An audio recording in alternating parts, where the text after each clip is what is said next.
Salut tout le monde, j'espère que vous allez bien, j'espère que tout se passe bien pour vous et que ça va comme vous voulez. Aujourd'hui, je vous retrouve pour une vidéo batch cooking. Je vais préparer avec vous 5 recettes pour cette semaine, plus un gâteau. C'est parti, vous allez voir, c'est des recettes qui sont extrêmement bonnes, que normalement tout le monde aime et surtout qui sont très faciles à réaliser et avec des ingrédients que l'on trouve très facilement. Le batch cooking me permet vraiment de me libérer beaucoup de temps durant la semaine. C'est parti du coup pour la première recette. Alors c'est une recette qui est extrêmement bonne. On va faire des pâtes et vous allez voir avec moi comment est-ce qu'on va les préparer. Première chose dont on a besoin, c'est des pâtes. Donc vous prenez ceux de votre choix. Moi j'avais celle-ci.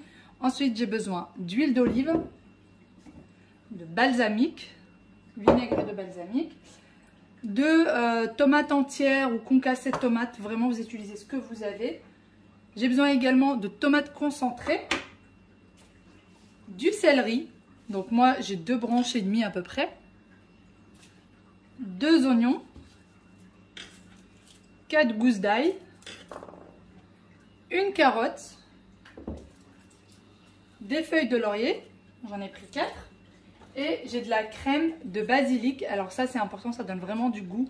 Moi j'ai pris, c'est des restes de chez HelloFresh et vous le trouvez très facilement en magasin. Ce que je vais faire également quand l'eau va être chaude, je vais la verser là-dedans et je vais mettre un bouillon de légumes. C'est avec ça que je viendrai faire la sauce. Comme ça va donner vraiment du goût. Donc si vous pouvez mettre de l'eau directement, de l'eau claire, mais avec le bouillon, ça donne toujours plus de goût. C'est d'ailleurs une recette dont mes enfants raffolent. Dès qu'ils finissent leur assiette, ils demandent à en avoir encore. Allez, c'est parti. Je vais éplucher du coup la carotte, le céleri, les oignons et l'ail.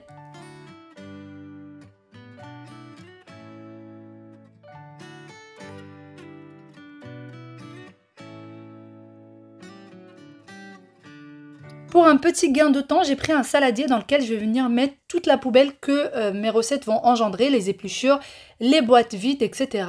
Et je ne vais devoir le vider que 2 fois pendant la préparation des recettes. Et vraiment, ça fait gagner un petit peu de temps, ça évite les allers-retours à la poubelle.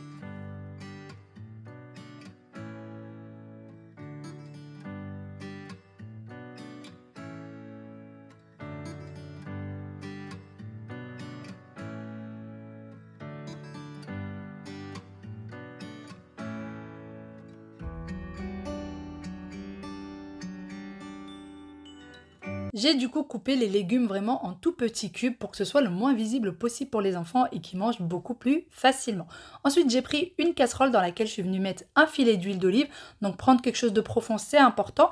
Et ensuite, j'ai sorti du coup les 2 cubes de bouillon que je vais venir mettre dans mon récipient. Et ensuite, je vais remplir d'eau chaude. Je vais bien mélanger jusqu'à ce que les bouillons fondent dans l'eau. Et ensuite, je vais l'utiliser petit à petit, cette eau-là. Donc c'est très important que ce soit de l'eau chaude.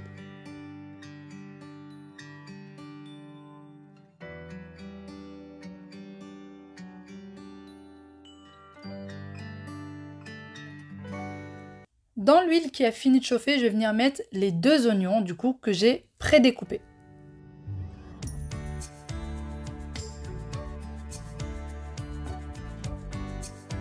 Ensuite, je rajoute du coup le céleri, les carottes. Par la suite, je vais rajouter du coup mes gousses d'ail que je vais venir presser.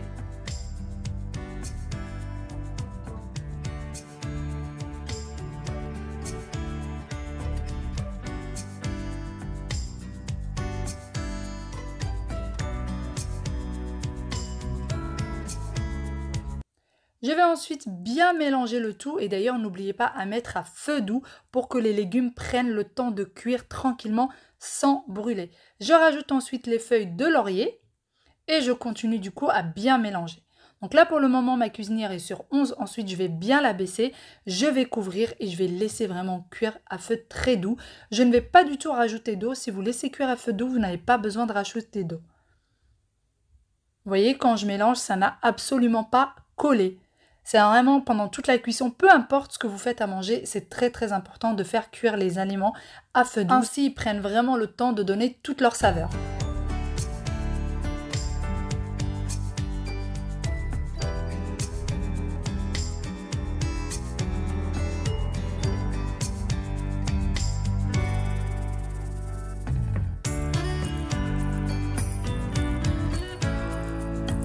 J'ai laissé cuire mes légumes une petite demi-heure, les légumes sont vraiment fondants et ensuite je vais venir rajouter du coup à peu près une grande cuillère et demie de concentré de tomates. Je vais rajouter également la pulpe de tomate. Donc là je rajoute tout le pot. Et si vous avez du concassé de tomate, c'est encore mieux. J'essaye de tout bien écraser et bien mélanger le tout.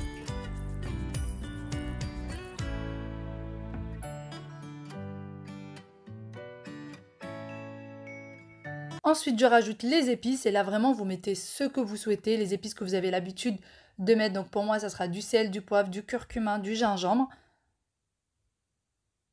Et je mélange bien le tout une fois de plus.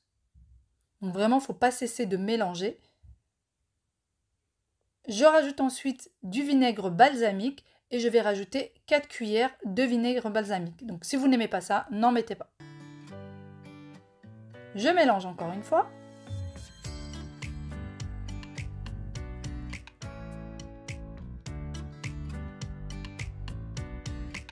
Ma première recette est en train de cuire tranquillement, il n'y a plus qu'à rajouter les pâtes et la crème de basilic. Pendant ce temps-là, je vais commencer la deuxième pour ne pas perdre de temps. Et la deuxième recette, ça va être une blanquette de saumon au riz. Donc pour ça, j'ai besoin de filets de saumon. Donc là, j'ai 4 filets. J'ai également 2 poireaux. J'ai aussi une carotte, 2 échalotes, 2 gousses d'ail, 3 feuilles de laurier. Donc moi j'ai pris des petites, c'est pour ça que j'en ai 3, sinon 2 suffisent. Et on a besoin également de riz. Et bien sûr d'huile d'olive et d'épices. C'est parti, je vais commencer. Et ça n'aurait pas été drôle si j'avais pas oublié quelque chose. Donc j'ai besoin également de crème liquide.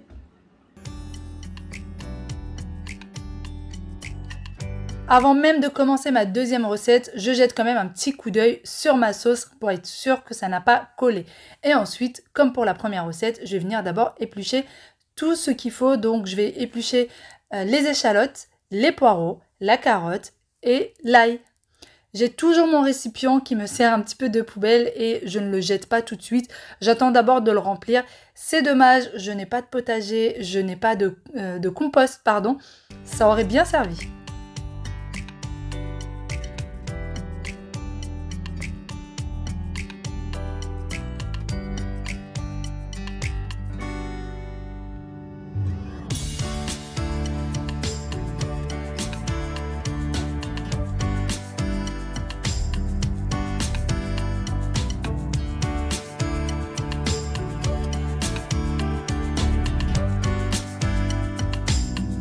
Bien évidemment, je n'oublie pas ma première recette, je suis venue y jeter un petit coup d'œil et ça y est, c'est le moment de rajouter les pâtes.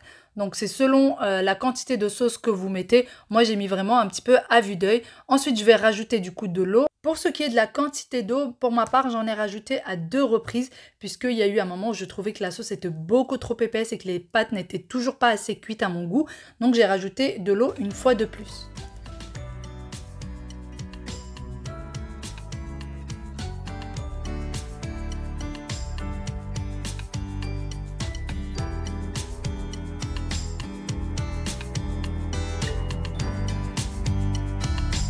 J'ai besoin ensuite d'une poêle dans laquelle je vais mettre un filet d'huile d'olive et que je vais laisser chauffer un petit peu. Pendant ce temps-là, je vais voir mes pâtes. Je vais remuer un petit peu. Et par la suite, je vais y rajouter un petit peu d'eau. Comme je vous disais, j'ai eu besoin de rajouter encore de l'eau. Donc à faire attention de ne pas rajouter trop d'eau non plus et que ça ne devienne pas une piscine. Et une fois que l'huile a chauffé dans ma poêle, je suis venue mettre du coup les carottes, les poireaux et les échalotes que j'ai coupées en tout petits morceaux avec l'ail également. Je vais laisser à feu doux et laisser le tout revenir tranquillement. Encore une fois, je n'ai pas eu besoin de rajouter de l'eau. Les légumes ont donné leur propre eau puisque ça a été vraiment cuit à feu doux. J'insiste, mais c'est très important de tout cuire à feu doux. Je vais couvrir et laisser. De temps en temps, je viens voir. J'ai rajouté également des feuilles de laurier. Et je reviens à mes pâtes auxquelles je vais venir rajouter du coup la crème de basilic. Vraiment, la crème de basilic donne un goût extraordinaire aux pâtes. Comme je vous disais, les enfants en ont raffolé de ces pâtes.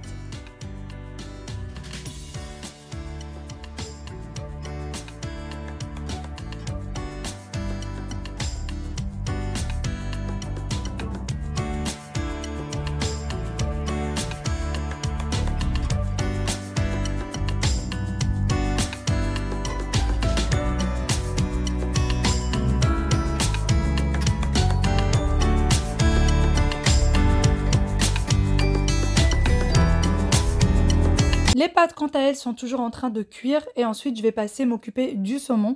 J'ai besoin du coup de 4 filets de saumon. Je vais retirer la peau, retirer les arêtes s'il y en a et couper en cubes. Donc moi je fais des cubes quand même assez conséquents pour que quand on mange, on voit vraiment que ça ne s'effrite pas et que ça ne se mélange pas entièrement avec la sauce, puisque si vous coupez en tout petit, on ne verra plus le saumon. Donc par contre pour les enfants, quand je les sers, j'effrite bien le saumon et ça passe beaucoup mieux. Cette sauce-là, elle est très très bonne. Je viens mélanger un petit peu mes légumes. Je m'assure que ça n'a pas collé. Je couvre encore une fois de plus et je laisse cuire.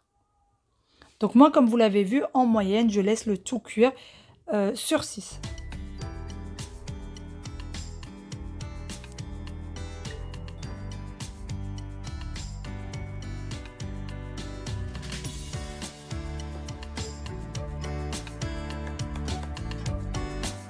Tout au long de la préparation de mes recettes, j'essaie de tenir ma cuisine propre pour que ce soit plus facile, pour que ce soit vivable, parce que sinon on a trop de vaisselle qui traîne, etc.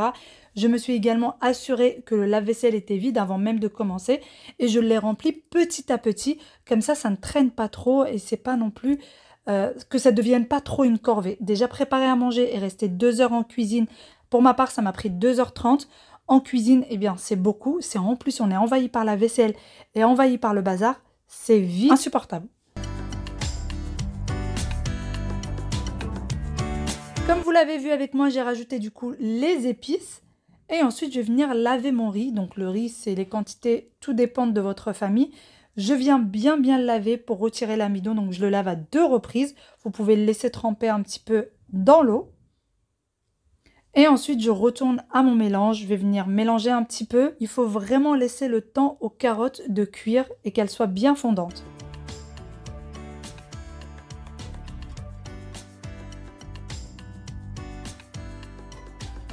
Dans une casserole, je vais rajouter une noisette de beurre et que je vais laisser fondre. D'ailleurs, pour ma part, je vais faire du riz blanc. Mais si vous voulez, vous pouvez rajouter de la vermicelle. Ça donne un très très bon goût. Mais les enfants n'aiment pas quand je fais du riz avec de la vermicelle. C'est vraiment dommage parce que c'est extrêmement bon. Si jamais vous mettez de la vermicelle, vous laissez votre beurre fondre. Vous mettez la vermicelle, vous la mélangez jusqu'à ce qu'elle soit dorée. Surtout faites attention qu'elle ne soit pas brûlée, juste que ce soit doré. Vous rajoutez ensuite le riz, vous mélangez bien. Vous couvrez d'eau. Il faut vraiment que ce soit tout simplement couvert. Vous couvrez ensuite avec un couvercle et vous laissez cuire à feu très très doux après ébullition pendant à peu près 12-13 minutes et votre riz est super bon. Donc comme vous l'avez vu avec moi, j'ai rajouté le saumon à mon mélange et que je vais laisser cuire très très peu de temps. Donc là, à peine 5 minutes puisque le saumon n'a pas besoin d'une grande cuisson. D'ailleurs, pour la cuisson du riz, comme vous l'avez vu, j'ai mis l'eau du bouillon. Une fois que mon saumon est quasiment cuit, je vais venir y rajouter ma crème. Donc je rajoute tout le tube de crème liquide.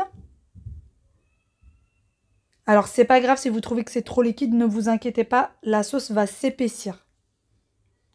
Vous mélangez bien le tout. Bien évidemment, comme vous l'avez vu avec moi tout à l'heure, j'ai rajouté sel et poivre. Bon, c'est parti, du coup je vais faire ma troisième recette. Les 2 premières ont été finies à temps.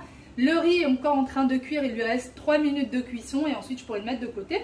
La poêle ici, je l'ai gardée, je vais l'utiliser et j'ai de l'eau qui est en train de bouillir pour refaire un deuxième bouillon puisque, alors le premier, je l'ai utilisé pour les 2 recettes.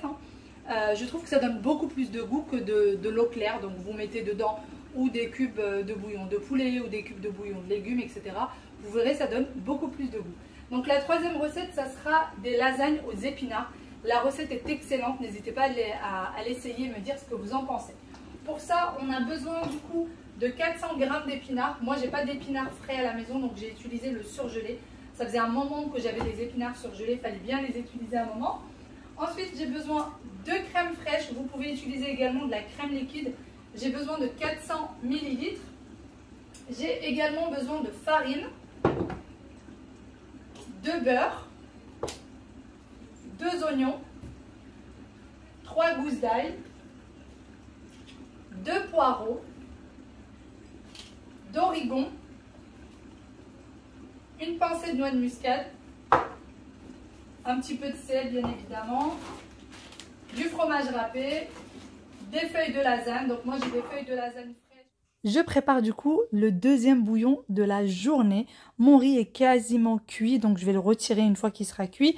La poêle est vide comme vous l'avez vu avec moi. Et c'est parti, je vais du coup tout éplucher et tout préparer.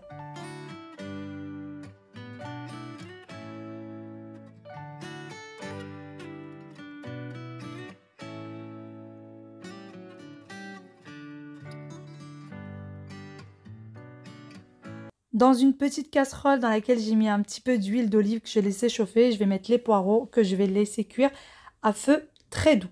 Ensuite, je vais venir du coup couper l'oignon.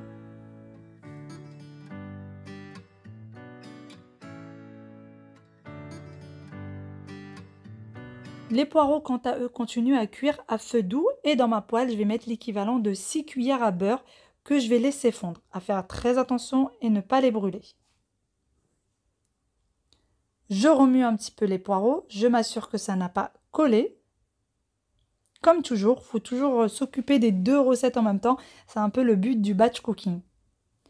Une fois que mon beurre a fini de fondre, j'ai rajouté du coup mon oignon que je vais faire revenir dans ma poêle jusqu'à ce que celui-ci devienne quasiment translucide et bien sûr l'ail aussi.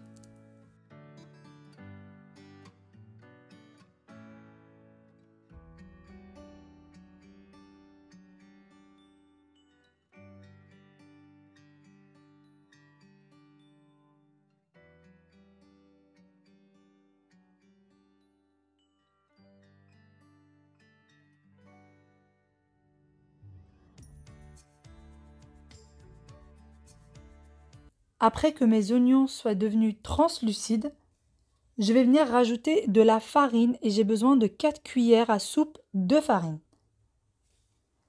J'utilise bien sûr, comme vous voyez avec moi, mon fouet et je vais rajouter mon bouillon petit à petit.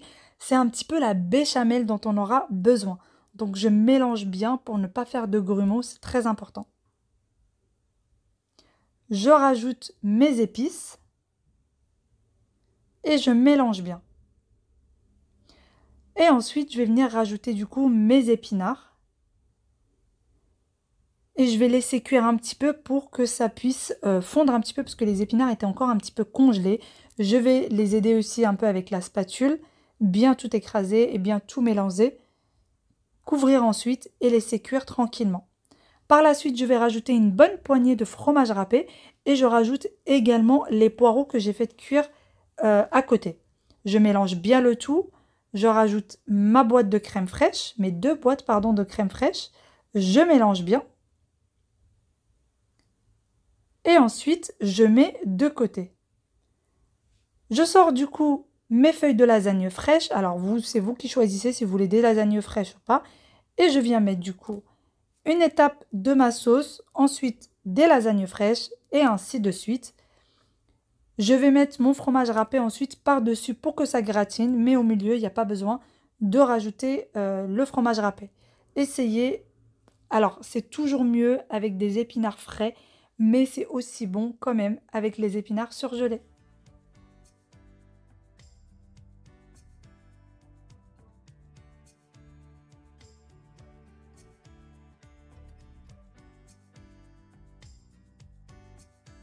Troisième recette terminée. Je suis du coup à ma 4e recette. Alors là, ça va être un tagine. J'ai toujours besoin de mon bouillon. C'est ce qui va me servir de sauce pour le tagine. Au final, j'aurais fait que 2 bouillons pour la totalité des recettes. Donc là, j'ai besoin de viande. Vous prenez celle de votre choix. Moi, j'aime beaucoup la viande d'agneau. Vraiment, c'est ma viande préférée. Donc, j'ai 2 morceaux de viande. Ensuite, j'ai des petits pois. J'ai des carottes. Alors les petits pois, ça va aussi très bien avec les artichauts. À la maison, on n'en fait jamais puisque mon mari n'aime pas ça. Et je vais également mettre des pommes de terre parce que chez nous aussi, les tagines sans pommes de terre, c'est pas des tagines. Mon mari et mon fils veulent absolument des pommes de terre. J'ai également 3 gousses d'ail, j'ai besoin bien sûr d'épices, d'huile d'olive. J'ai aussi du persil frais qu'il va falloir ciseler. Alors les tagines, il y a plusieurs façons de les faire différentes. Vous pouvez rajouter par exemple une tomate si vous le souhaitez. Petite chose également que j'ai oublié, il va falloir un oignon. Et puis c'est parti, les tagines c'est très facile à faire. Car vous mettez plus ou moins tout en même temps et ça prend le temps de cuire. Il faut juste mettre à feu doux. C'est vraiment le secret, c'est mettre à feu doux et laisser cuire tranquillement.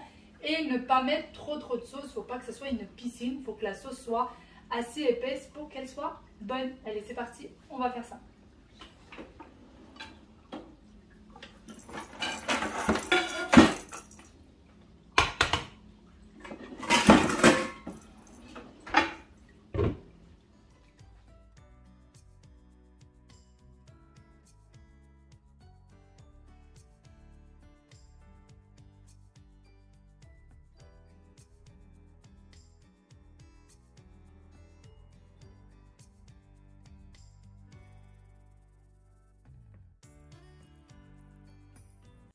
Les tagines, il n'y a vraiment pas plus facile. Donc dans un faitout, j'ai mis de l'huile d'olive que je vais laisser chauffer un petit peu.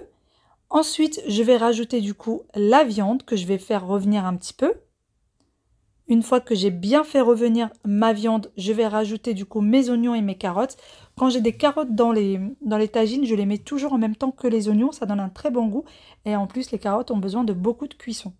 Pendant ce temps-là, je suis en train d'éplucher du coup mes pommes de terre. Je mélange un petit peu le tout. Et je vais ensuite venir rajouter du coup l'ail que je vais venir écraser. Et pendant ce temps-là, je suis en train de découper le persil. Alors vous ne le voyez pas, c'est un peu caché.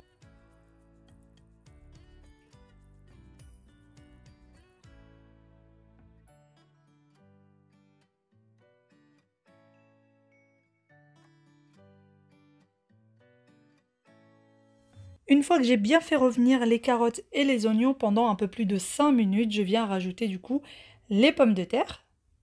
Donc moi je ne fais pas de grosses quantités, mais vous pouvez en faire beaucoup plus que ça. Je rajoute par la suite du coup les petits pois. Alors moi les pommes de terre et les petits pois je les mets en même temps. Je vais ensuite mettre à feu doux et laisser cuire encore une fois vraiment à feu doux pour que les pommes de terre soient fondantes et les carottes aussi. C'est très important. Je rajoute un petit peu d'eau toujours avec mon bouillon. Je rajoute quelques pestilles de safran. Ça donne un goût vraiment extraordinaire, les pestilles de safran au tagine. Un petit peu de gingembre. Un petit peu de curcuma. Du poivre. Et bien sûr, du sel. Je couvre et je laisse cuire. Bon, c'est parti du coup pour un peu de sucré. Je vais faire un gâteau maison, donc c'est un gâteau au chocolat. Maintenant, j'essaie d'avoir de bonnes habitudes et de faire un gâteau par semaine aux enfants. En général, le gâteau tient à peu près 5 jours. La semaine dernière, c'était un gâteau yaourt, donc là, ça va être un gâteau au chocolat et j'essaie de faire quelque chose de simple que les enfants peuvent prendre et au goûter et au petit déjeuner, quand ils ont un petit creux, etc. Donc aujourd'hui, je vais faire celui-ci, c'est une recette du Thermomix qu'on fait très souvent à la maison parce qu'elle est extrêmement bonne. D'ailleurs, il n'y a pas de farine dans cette recette. Si jamais il y a des personnes qui sont intolérantes au gluten, c'est parfait. Celle-ci, vous n'avez pas du tout de farine. Donc, il y a 300 g de chocolat noir, on a 125 g de beurre, 4 œufs, un sachet de sucre vanillé, de la levure chimique, un sachet également, 70 g, il me semble, oui, 70 g de fécule de maïs. On a également du sucre en poudre, 125 g. Et alors dans la recette, normalement c'est pour la décoration, mais moi je le rajoute à l'intérieur de la recette. Je mets toujours un peu de crème liquide. J'en mets à peu près 100 g. Et vraiment ça lui donne une certaine légèreté au gâteau. Mais normalement ça ne fait pas partie de la recette, c'est juste pour la déco. C'est juste pour la déco du dessus du gâteau. Donc vous n'êtes pas obligé d'en mettre. Allez, c'est parti. Le Thermomix n'est absolument pas une nécessité bien sûr pour cette recette, elle est très facile à faire, vous n'avez pas forcément besoin d'un Thermomix. La première chose qu'il va faire, c'est venir hacher le chocolat. Et ensuite, je vais rajouter le beurre pour que le chocolat puisse fondre en même temps que le beurre. Si vous avez un micro-ondes, ça fait très bien l'affaire. Une fois que mon chocolat et mon beurre seront fondus, comme vous voyez avec moi, j'y rajoute du coup tous les autres ingrédients et je vais laisser le tout se mélanger ensemble. Donc vraiment l'intégralité des ingrédients. Donc si vous avez un fouet électrique, un fouet manuel, ça fait très bien l'affaire. Un fouet et un micro-ondes, c'est parfait. Je nettoie comme toujours. J'ai beurré un petit peu mon moule et ensuite je viens mettre du coup mon mélange à l'intérieur. Et ensuite direction le four, comme ça je suis sûre d'avoir un œil dessus avant de faire quoi que ce soit d'autre. Pendant que mon gâteau est en train de cuire, moi je vais venir préparer une tarte au poivron. C'est la dernière recette que je vais préparer, j'en avais vraiment envie. Essayez-la, sa tarte au poivron, c'est un délice. Par contre, il faut bien que la pâte feuilletée soit cuite sur le bas. C'est très important, sinon ça ne sera pas bon. Donc, j'ai besoin d'un poivron rouge, un poivron vert, un poivron jaune que je vais venir mettre en lamelles assez fines. J'ai également besoin d'un oignon et 2 gousses d'ail. C'est une recette qui est extrêmement facile. Une fois que j'aurai tout découpé, je mets tout dans une poêle, je rajoute un filet d'huile d'olive par-dessus, je couvre et je laisse cuire à feu très doux. Je rajoute un petit peu de sel. Ensuite, j'ai besoin du coup d'une pâte feuilletée. Je vais venir rabattre les côtés et retirer le papier en trop pour éviter que ça brûle au four. Je mets un petit peu, quelques coups de fourchette, sur la pâte. Je rajoute de la sauce tomate. Et ensuite, je vais venir rajouter du coup mes poivrons. Alors, faites très attention si vous faites vraiment cuire à feu doux comme moi. Ça vous donne énormément de sauce, les poivrons et les oignons. Eh bien, faites très attention à ne pas en mettre sur votre tarte. Sinon, eh ben, elle va se déchirer en bas et elle ne va pas cuire correctement. Une fois que c'est fait, je rajoute quelques olives piquantes. C'est très important, ça donne un très bon goût, même si vous n'aimez pas le piquant. Le batch cooking, ça y est terminé. Là, j'ai assez de repas. Je pense même qu'il y aura peut-être des restes. Donc, ça fera largement une semaine. Le repas de ce soir, ça va être du coup cette tarte au poivron et aux olives. C'est extrêmement bon. Essayez-la, vous m'en direz des nouvelles. Ensuite, on a du coup les lasagnes aux épinards. Aussi pareil, qui sont très bons. Par contre, je ne les ai pas fait cuire. Je les ferai cuire le jour où on voudra les manger. Il n'y a rien qui ira au congélateur. Tout ira au réfrigérateur et ça tient très bien. J'ai jamais eu besoin de mettre quoi que ce soit au congèle. Juste au réfrigérateur, tout tient parfaitement bien. Ensuite, on a du coup le riz avec sa sauce poireau et saumon. J'ai du coup mon tagine, carottes, pommes de terre, petits pois. Les pâtes aux légumes, il y en a quand même une certaine quantité. Je pense que ça suffira largement. Et du coup, on a le gâteau qui est aussi très facile à faire et extrêmement bon. Sur ce, j'espère vraiment que cette petite vidéo vous aura donné des petites idées. Peut-être qu'elle vous aura facilité votre quotidien. Vous allez me dire que je suis à la maison et que j'aurais pu cuisiner au jour le jour. Mais parfois, j'ai envie de sortir et du coup, il faut que je pense quand même à faire le repas, etc. Là, j'aurai plus à me préoccuper du repas. Voilà. Sur ce, un gros bisou et je vous dis à très bientôt dans une nouvelle vidéo. Bye bye et prenez soin de vous.